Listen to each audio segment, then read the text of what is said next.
This video was sponsored by Policy Genius. Hey, what's up? In this video, I'm going to show you something a little different. I realized that I show you a lot of pieces that I build, and I finish a lot of those pieces, but I've never showed you how I finish a lot of those pieces. You get what I'm saying? I mean, like, finish them as I complete them, but I don't show you how I finish them as in put finish on them.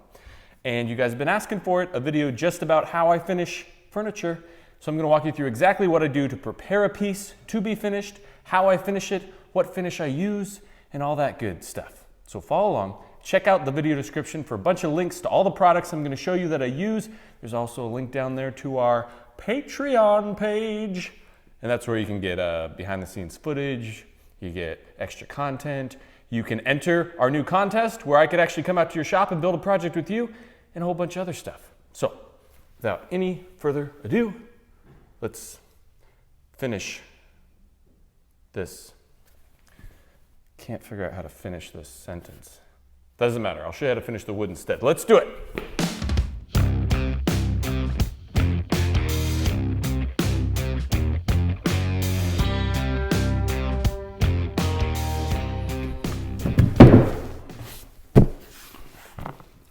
Now, I've already glued up this big piece of wood. I'm going to use it for a built-in bench. So this is a perfect example to show you how I finish something. Now, the first thing I like to do is just kind of look over my piece and make sure there's no holes, imperfections, knots, that sort of thing, because we want to take care of those before we start sanding everything down and getting it ready to finish. Now, normally I like to try and pick out pieces of wood that don't have holes in them, because nobody wants to use wood with holes in it. But this is such a long piece that unfortunately, there happened to be a big hole right through the middle of this. So we're gonna fill this with epoxy. I know, pains me just to say that, but this is a great way to actually use epoxy and not make something ugly. We're gonna fill it with black epoxy. It'll blend in real nice. So I'm gonna show you how to do that right now.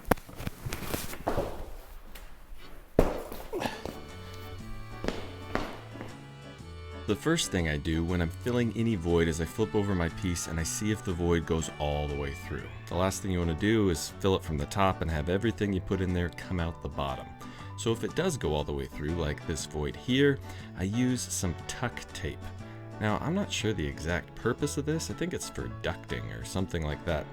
But it works great to keep things like epoxy from falling out the bottom of your piece. So I just stick a little bit on, and I usually stick more than I need to on, because if I'm using a really liquidy epoxy, sometimes it runs to the edge and you don't want it to make a mess. After I cover up the bottom, I flip it back over the piece so that I can see the top, and now I'm ready to fill this void.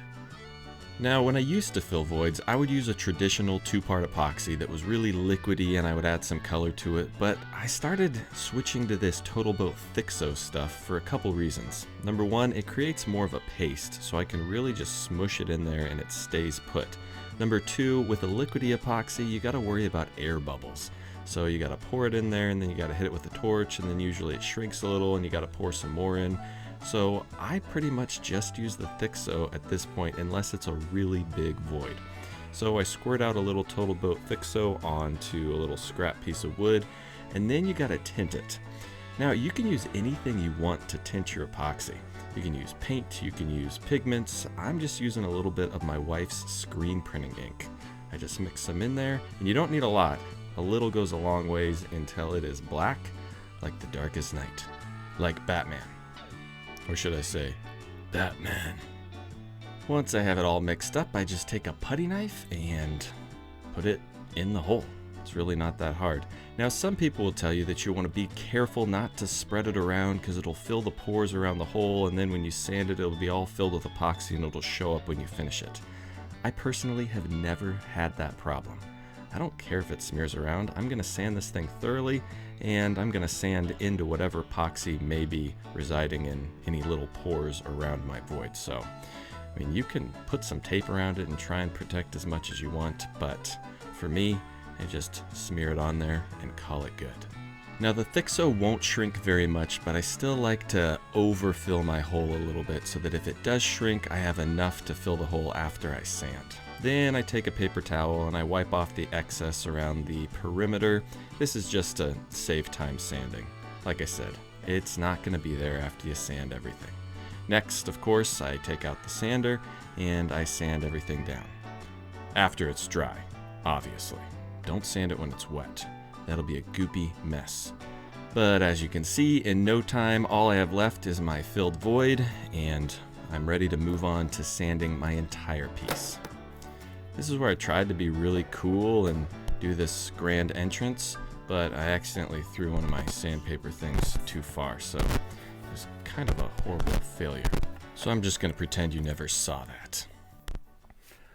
All right, we've got all of our voids filled with epoxy, and when I say all, I mean just that one little one, but you might have a lot. Now we're ready to start sanding. Now sanding is an important step, and it's really important how you actually sand. You have to work through your grits. Now I usually start with 120. That's gritty enough for my taste.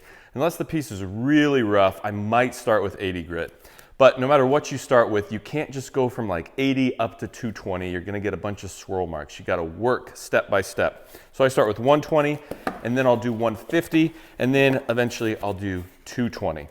So I'm gonna start sanding this down with the 120, slowly working through those grits. And once it's sanded, we can start actually getting some finish on this thing. So let's go.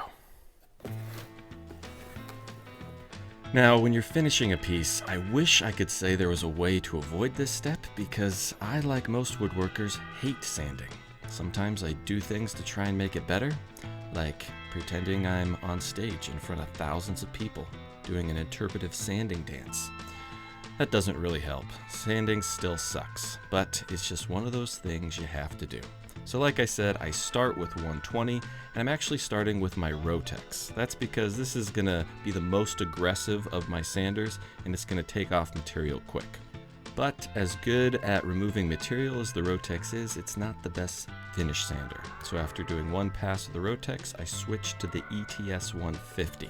Now I'm still using 120 at this point. I like to do another pass with the 120 on a better sander. This is going to help prevent those nasty swirl marks. Another thing that will help prevent those swirl marks is to thoroughly clean your piece in between each grit. Now a lot of people forget this step, but it really does help. After going over the entire thing with the 120, I switch out for the 150 and I keep on sanding. Gosh, I hate this part. After thoroughly sanding everything with the 150, finally I switch out for the 220, and you guessed it, I go over everything again with the 220. Now I'm going to be finishing this piece with Rubio Monocoat, and Rubio Monocoat suggests that you don't go past 180 grit. So because I went up to 220 with the power sander, after doing that I like to come back by hand with 150. Not only will this bring it back to a grit that's perfect for Rubio Monocoat, it's the final step to make sure I get rid of all those swirl marks left behind by the power sander. Hey, this video is sponsored by Policy Genius. When I was in my early 20s, my dad passed away. It was a terrible experience for me and the entire family, and the only thing that would have made it worse is if he didn't have life insurance. Thankfully, he did. So my mom was financially secure, and it was one less thing that she had to worry about. That's why I love it when Policy Genius sponsors these videos, because they take something that's normally really hard and confusing, like getting life insurance, and they make it incredibly simple. Now you might be asking, how do they do that? Well, don't worry, I'm gonna tell you right now. The proprietary technology at Policy Genius makes it easy to save. In minutes, you can compare personalized quotes from top companies to find the lowest price and coverage you need. You could save 50% or more on life insurance by comparing quotes with Policy Genius. Their team of licensed experts will help you understand your options and ensure you apply for the right policy. You see, Policy Genius works for you, not the insurance companies, so you can trust them to offer unbiased advice and help you navigate every step of the shopping and buying process. Well, that's all well and good. A lot of great information, but you might be saying, well, where do I go now? How do I sign up? What do I do? That is the easy part. You just do this. All you got to do is head to policygenius.com/bourbonmoth to get your free life insurance quotes and see how much you could save. Policy Genius. When it comes to insurance, it's nice to get it right. All right, so we got the entire top sanded down, 120, 150, 220, back down to 150. It is looking fresh and clean and smooth as a baby's butt. So we are going to be using Rubio Monocoat to finish this top. It's my preferred finish on all my furniture because it's so stinking easy to apply. Now, Rubio Monocoat is not a wax, but it's not an oil. It's classified as a hard wax oil, so it's a little of both. And the way it works is it actually bonds to the wood fibers on a molecular level. Now, in order for that to take place, you have to make sure that your top is incredibly clean, free of dust, so that the monocoat can actually come in contact with every little bit of that wood fibrous surface, and you get a nice, strong finish. So what I like to do is blow off my entire piece with compressed air, and then Rubio Monocoat does sell the cleaner. Now, this video is not sponsored by Rubio Monocoat, so I feel like I can tell you the cleaner is just mineral spirits. So if you don't want to spend the money on the cleaner, just go to Home Depot and buy some mineral spirits. It'll work just fine. They'll probably tell you, no, it's not mineral spirits. It's something special and fancy.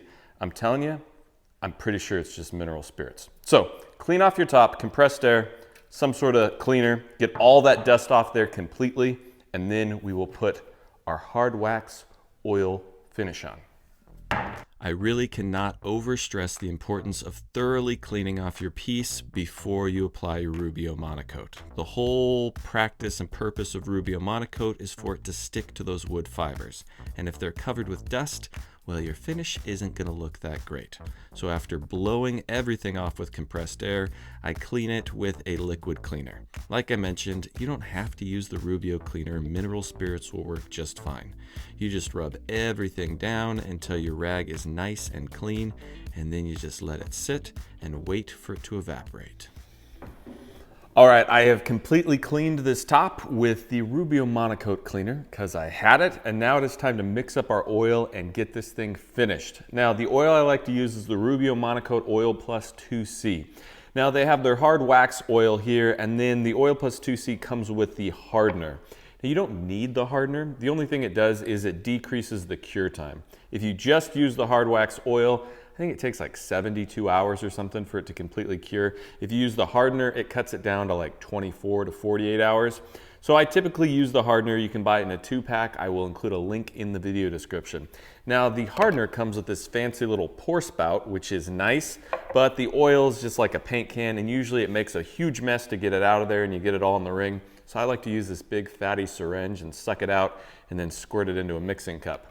The ratio is a 3-to-1, so 3 parts of the hard wax oil to 1 part of the hardener. We're gonna mix this up, and then I just pour it on and spread it around with a squeegee. And then we're gonna use just a little white Scotch-Brite abrasion pad, and we're just gonna work it into all those pores.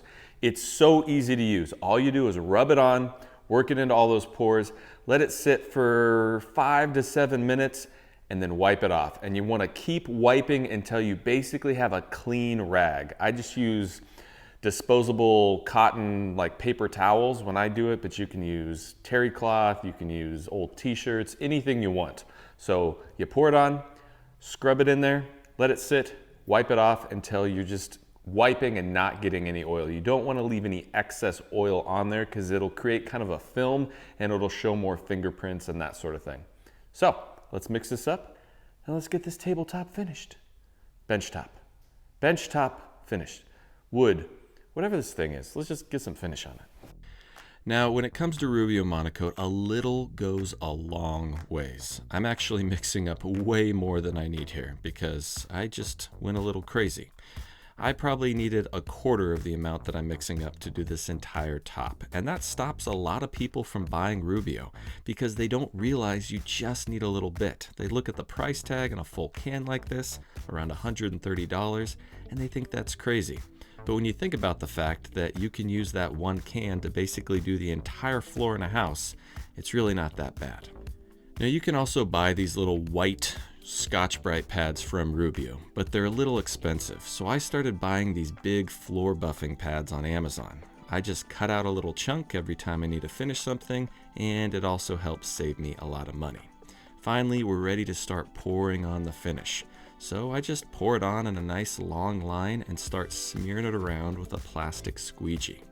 Now you do want to make sure not to let big globs of Rubio sit for too long in any one place, because this can darken the piece in that specific spot. So once you pour it on, you want to start rubbing it around and getting it uniformly spread fairly quickly. After spreading it most of the way with the squeegee, I take that white Scotch-Brite pad and I start scrubbing it in there. Emphasis on the scrubbing. You really want to work it into all those little cracks and crevices and pores so that the Rubio has a really good chance of adhering to those wood fibers and giving you a nice, strong finish. After it's thoroughly scrubbed into your piece, well, you just gotta wait a little bit. I usually give it about 5 to 7 minutes to sit on there and really soak in. Once you've waited that 5 to 7 minutes, you just grab some rags and start wiping it off. I like to use these white disposable rags. You can just buy them at any big box store, and you start wiping and wiping and wiping. And you're gonna keep doing this until you wipe and your rag is pretty much clean. The trick to getting a good finish with Rubio Monocoat is to remove as much excess oil as you possibly can from the piece. So after my first pass getting most of that oil off, I actually like to take my gloves off because there can be a lot of that finish built up on your gloves and you can't really tell if you're rubbing it back onto the piece. You can have a lot more control with your bare hands. And Rubio's not like a film finish. It's not going to make your hands feel all nasty and soak into your blood and kill you. Sorry, that kind of took a dark turn there. Anyways, like I said, you just keep rubbing and rubbing some more, switching out for clean rags, rubbing again, switching out for clean rags, rubbing again until you've gotten all of that oil off. Another very important thing to note is that you don't want to take your Rubio covered rags and throw them in the garbage can. Rubio is a linseed oil based product and it will spontaneously combust, so just throw them on the floor until they dry and then throw them away. And with that, you're done. The piece is completely finished. Now, depending on the type of wood, sometimes I'll do a second coat. With white oak, such as this, I can usually get away with one coat, but if I was doing something like walnut, I always do a second coat because for some reason, the walnut just really sucks up that finish. Well, there you have it. It really couldn't be any easier than that. If I'm not painting a piece, I'm always using Rubio to finish it. 99% of the time because it's so easy. Why would I use anything else? You just wipe it on, wipe it off. Now you can use a maintenance oil that Rubio sells to bring the sheen up a little bit, make it a little more glossy. I do that about half the time. The reason I don't usually do it is because if you put the maintenance oil on, you can't put more Rubio over the top of the maintenance oil. So if you ever want to repair this or fix a scratched or scuffed up spot, well, that maintenance oil is in the way. So I usually stick to just the Rubio, and I kind of like the, less shiny matte look. But anyways, hope you enjoyed that video. Check out the video description, the links to all the products that I use. There's also a link to our Patreon page and our website where we got a bunch of new merch that you can get and plans to a bunch of cool projects. Thanks for watching. Until next time, take it easy.